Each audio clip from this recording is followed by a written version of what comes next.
9h01, la Bourse de Paris vient de démarrer sa séance et on va s'intéresser ce matin au CAC avec vous, Hervé Dupré. Bonjour. Bonjour Roselyne. Vous êtes trader et fondateur de carltrading.com. Alors une petite chute hier, mais une grosse tendance baissière pour le CAC qui a commencé la semaine donc par un recul à 1 de plus.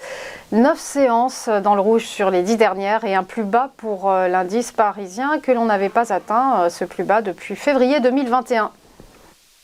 Exactement. Donc là, on arrive vraiment sur un seuil d'alerte moyen terme.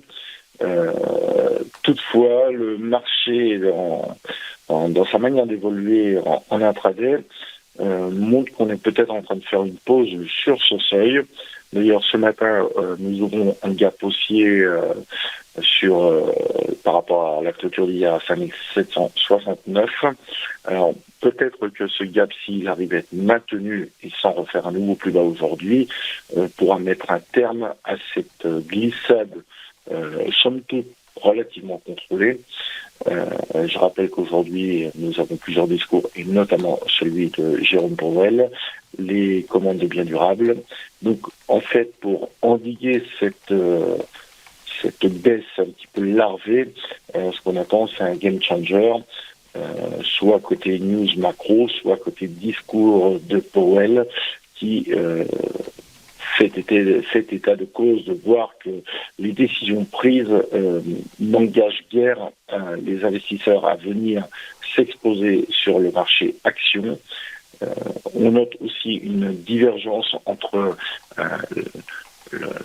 la configuration marché aux US et en Europe, et même au sein de l'Europe, entre la France et l'Allemagne, nous avons des divergences. Donc pour travailler le marché aujourd'hui, c'est compliqué comme à l'habitude, et surtout, il faut être extrêmement réactif. L'idée, c'est quand même essayer de chercher à confirmer ce support qui est potentiellement en train de se matérialiser, pour, dans un premier temps, chercher le plus haut d'hier à 5828, puis les 5874. Effectivement, si on revenait encore travailler le plus bas d'hier à 5736, ça ouvrirait une voie encore plus large pour aller chercher 5703, 5660 et encore bien plus bas, parce que dessous, c'est quand même le no man's land où ça risque de dévisser fort. Donc on reste très très alerte. Pour la matinée, l'idée c'est plutôt d'essayer de confirmer le gap haussier, comme je le disais, sans forcément revenir le combler. Et puis on reste dans l'attente de ce qui va se passer côté US pour prendre une décision un petit peu plus importante qui pourrait nous permettre de confirmer le maintien de ce support en moyen terme. Merci beaucoup Hervé Dupré pour votre éclairage.